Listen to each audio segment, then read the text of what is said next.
Now I am going to start my vlog. আজকেও cycle নিয়ে চলে আসলাম আমার সেই পছন্দের জায়গায়। সাইকেল চালাচ্ছি। সাইকেলের পেছনে একটা গল্প আছে। আমি প্রথমে জানতাম না দেজনে সাইকেল চালানো যায় অ্যাপসের মাধ্যমে।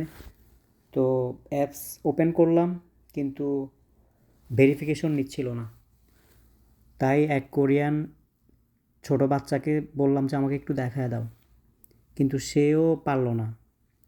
কিন্তু সে আমাকে একটা টেকনিক শেখাই দিল। সাইকেলের লকের মধ্যে মোবাইল দিয়ে 2-3টা বাড়ি দিলে লকটা আনলক হয়ে যায়। তো এভাবে করে 2 দিন সাইকেল চালালাম, কিন্তু মনের মধ্যে একটা খারাপ লাগা কাজ করলো, যেভাবে 2 নাম্বারি করে আসলে সাইকেল চালানো ঠিক হবে না।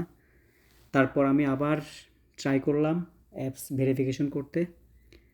তো আমার নাম, আইডি সব কিছু ঠিকভাবে দেওয়ার পর আল্লাহর রহমতে সাকসেসফুল হলো। তো আজকে আমি একদম সরকারি নিয়ম, রুলস, রেগুলেশন মেনেই সাইকেল চালাচ্ছি। আপনাদেরকে দেখাচ্ছি সাইকেল চালিয়ে দেজোন অর্থাৎ সাউথ কোরিয়ার সৌন্দর্য। সাউথ কোরিয়ার মানুষ খুবই স্বাস্থ্য সচেতন, প্রচুর পরিমাণে হাঁটে, দৌড়ায়, সাইকেল চালায়। এবং সাউথ কোরিয়াতে বৃদ্ধ মানুষের সংখ্যা বেশি, এবং তারাই এই দেশটাকে সুন্দর করেছে, অনেক কষ্ট করেছে। তারা খুবই পরিশ্রমী ছিল বিধায় আজকে সাউথ কোরিয়া এত উন্নত। তো বৃদ্ধদের জন্য অনেক কিছুই সাউথ কোরিয়ান সরকার করেছে। পার্ক, হাঁটার জায়গা, খুব স্বাচ্ছন্দ্যে থাকার জন্য বৃদ্ধদের অনেক ফ্যাসিলিটিস তারা তৈরি করেছে।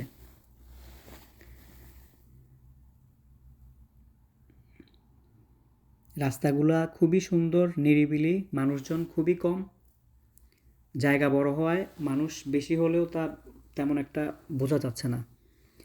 এখানে সাউথ কোরিয়ার বৃদ্ধ মানুষজন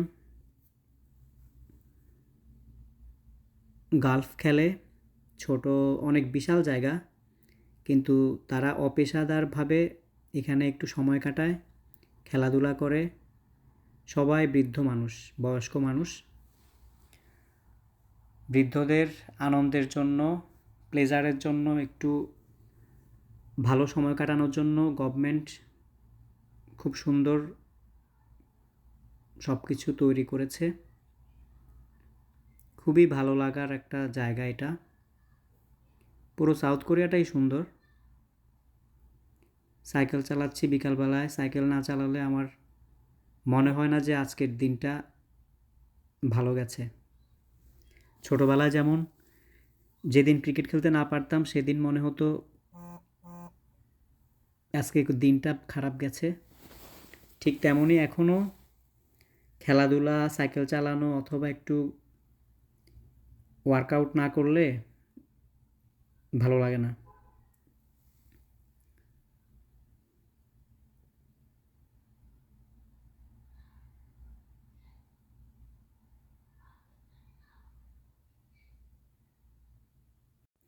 মনে মনে শুধু ভাবি কবে আমাদের দেশটা এরকম হবে, সাজানো গোছানো থাকবে।